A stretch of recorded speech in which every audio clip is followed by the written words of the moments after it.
Kobe Bryant is often referred to as the hardest working basketball player of all time. Kobe Bryant showed up before everyone else. He stayed later than everyone else. He sweated his butt off during practices, and he worked out 4 or 5 times a day. He was up at 3 a.m. in the gym, and he was the last one to leave, whenever that was. And he made a name for himself. Because of Kobe's work ethic, he became the Black Mamba. The Mamba mentality was born after him because of the legacy he left behind. When it comes to the NBA, he dominated.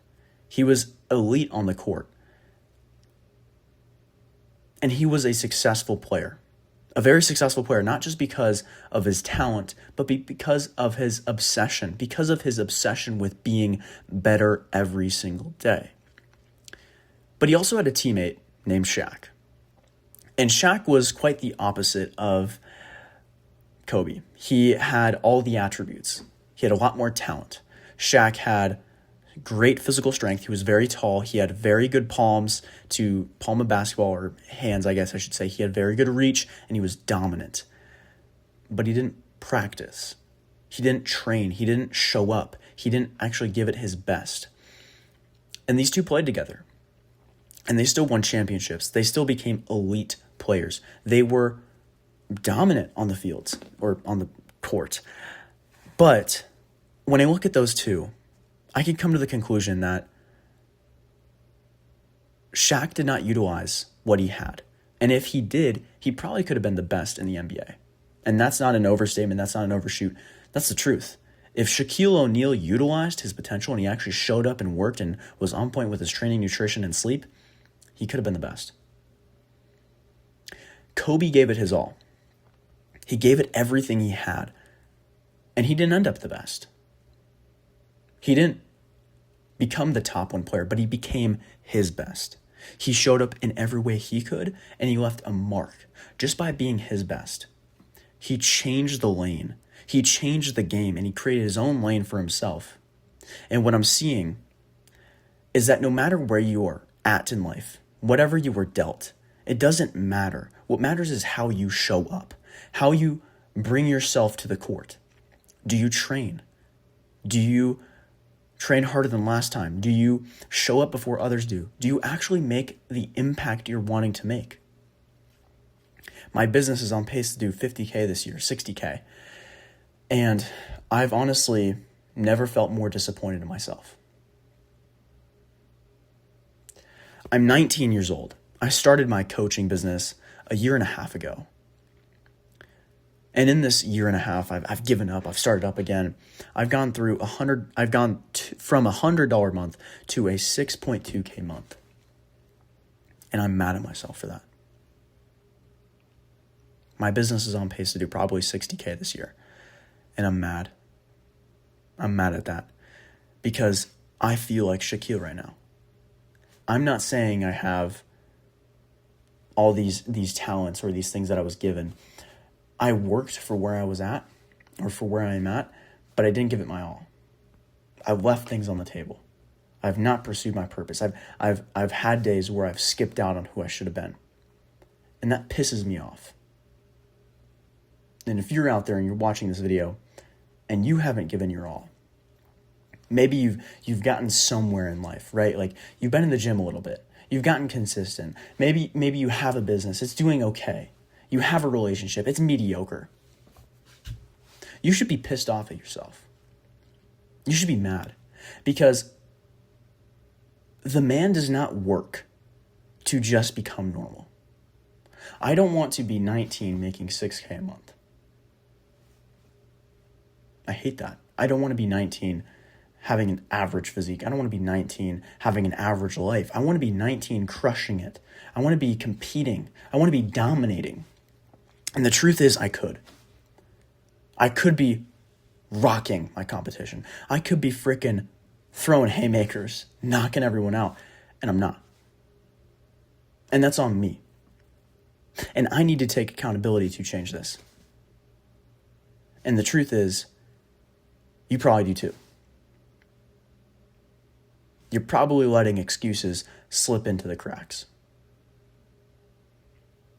If you want to have discipline, if you want to have that Mamba mentality, you need to understand there is no days off. There's no excuses. There's no letting yourself slide a little bit.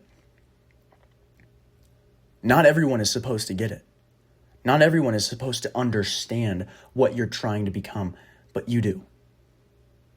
You understand what you're working for. You understand the man you're trying to become.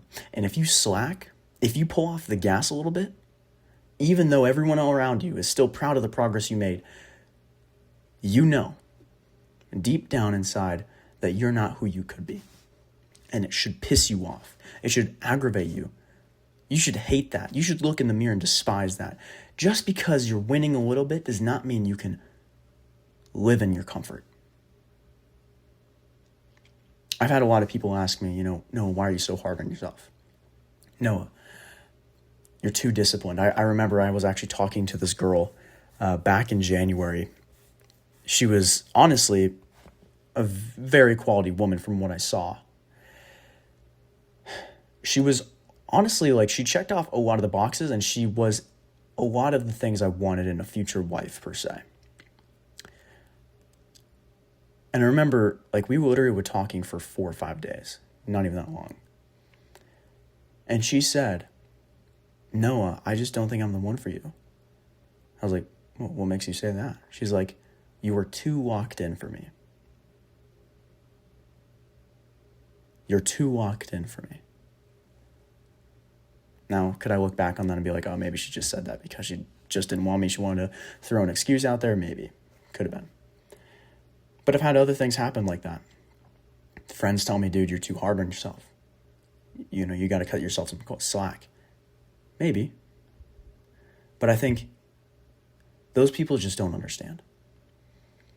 They don't understand the level of commitment I'm trying to bring in my life. They don't understand the life I'm trying to build.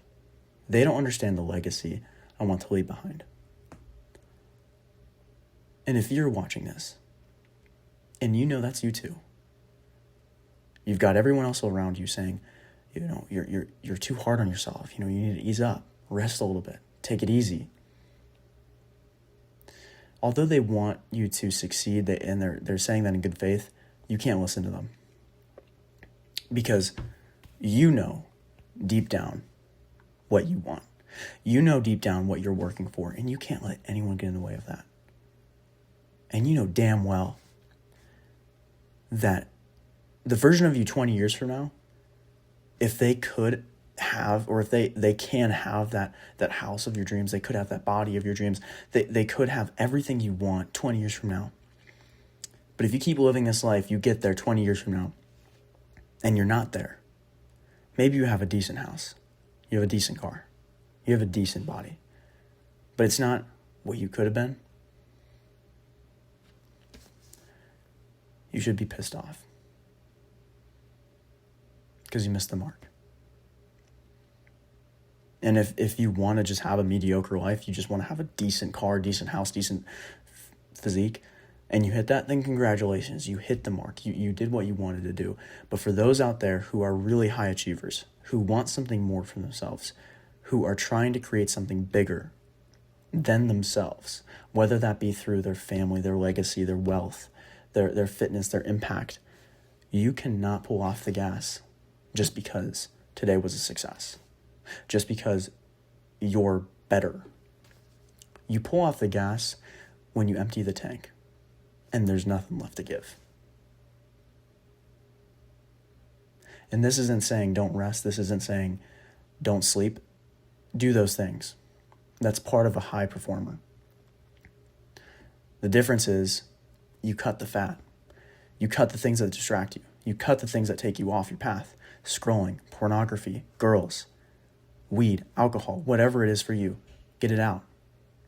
And focus on what builds you, because that is going to be the maker of who you want to be. There's a quote from Alex Mosey, and I think it's something along the lines of, people spend 20 years avoiding 20 hours of work.